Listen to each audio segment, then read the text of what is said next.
Hello everyone, I'm Giuseppe Nelva. Today I want to talk about a topic that is near and dear to my heart, and it's the way parts of the flight simulation community react to less than optimal situations.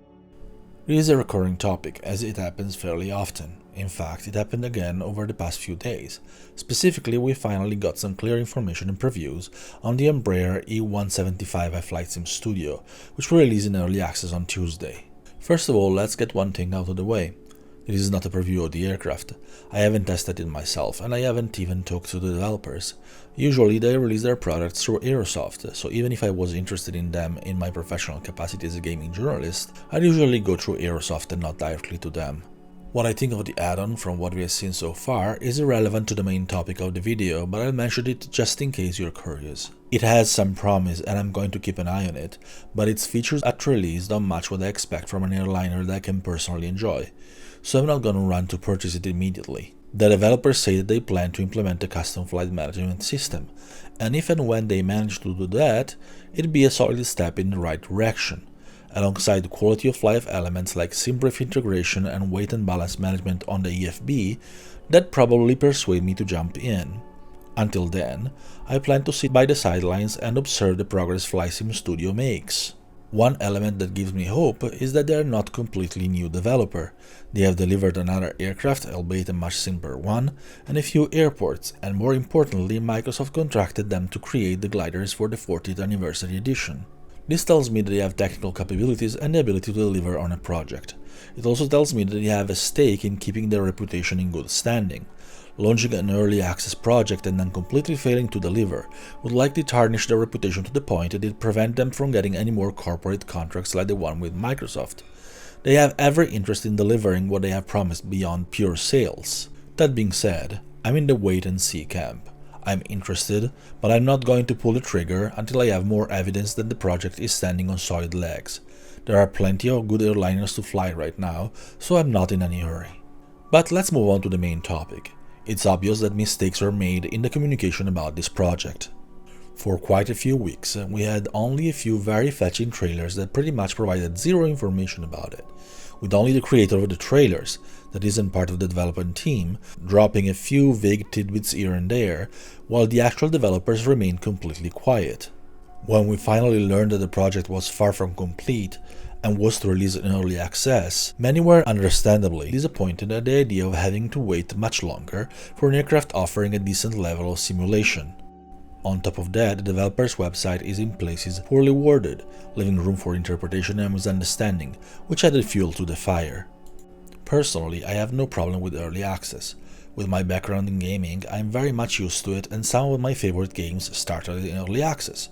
One of them, Project Zomboid, has been in early access for a whopping 10 years, and the developers are still chugging at it. It's pretty awesome, actually.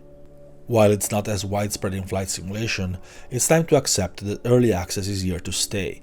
It's pretty much the norm for small developers in gaming, and it has already been used successfully in our hobby as well, for instance by High Performance Group with the Airbus H145.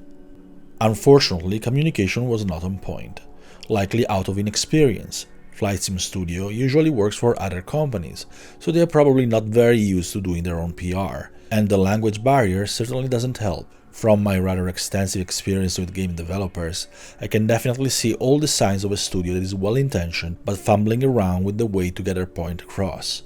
I've seen this way too many times in the gaming industry.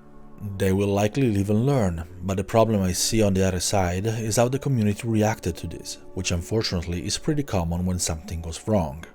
A lot of abuse has been directed to the developers, in part encouraged by some rather toxic videos that called them liars or accused them to having betrayed the community. Then people piled on by calling them scammers and all sort of not so nice definitions. Poor communication, which is essentially what we have seen, doesn't mean that someone is lying or out to betray the community. Those overdramatic definitions imply intentional foul play, of which we have absolutely no evidence. I've heard people saying this is inevitable, and the developers had it coming, but I really don't agree with that. Constructive criticism is perfectly fine, and it's perfectly okay to tell a developer, hey, this is not cool, when they fumble. I've seen reviews and extensive videos that offer plenty of criticism and point out all the flaws honestly and concisely, but they do so in a civil manner, without the toxicity, the drama and the vitriol. A couple of examples are the extensive overview video by Tom Murphy and the review by FS Elite. I'll link them in the description if you're interested. That is, in my opinion, the behavior we should hold as the golden standard in our community and encourage. The simple fact that many reviews and livestream already exist before release is evidence that the developers did not set out to lie and deceive the community. If they did, they wouldn't have provided copies of the aircraft to experienced content creators that were bound to expose all of its shortcomings, which they in fact did. Of course, we shouldn't just show our add-ons with praise, but the criticism should remain constructive and civil. Developers are people, and this specific add-on is the fruit of the labor of 8 people for 12 months, plus those who created the model before them. We may not like some of what we see or even all of it, but we shouldn't forget that we are talking to people, despite the anonymity and filter created by the internet. We shouldn't assume that releasing a subpar product or poor communication imply intentional foul play. No one's betraying anyone here, come on. Looking at the state of the product, we obviously have a developer that has worked very hard on what it is delivering and intends to work further to improve it in the future. They definitely need to work on their communication, and what they're offering now certainly isn't for everyone. I know it's not for me. But it's very unlikely that they set out to intentionally lie to the community, let alone betray or harm it in any way. Manufacturing villains helps no one, and it certainly doesn't help us get good airliners to fly. Justifying the toxicity and hate with "they did coming" or "they deserve it" definitely doesn't cut it. Toxicity toward the developer should never be justified. We certainly can and should be better than that. This is just the latest example among many.